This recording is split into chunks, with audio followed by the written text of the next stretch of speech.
পশ্চিমবঙ্গে তৈরি হলো বিজেপির প্রথম সরকার। তার মুখ্যমন্ত্রী হিসেবে শপথ নিলেন শুভেন্দু অধিকারী। শপথের পর প্রথমেই পৌঁছে যান জোড়াসাঁকোয়। রবীন্দ্রনাথ ঠাকুরের মূর্তিতে মাল্যদান করেন তিনি।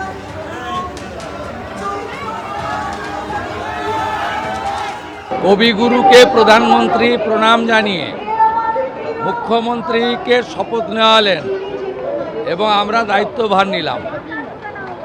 বাংলা বাঙালির সংস্কৃতি কবিগুরুর চেতনাতে, কবিগুরুর ভাবনাতে হবে, তার আজকে শুভ সূচনা। একটাই মন্ত্র স্বামীজির, চোরইবতী চোরইবতী।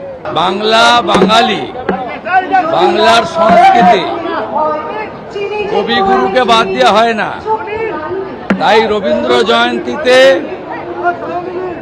বাংলায় নতুন জাগরণের আজ সূচনা। নতুন সরকার দায়িত্ব নিল।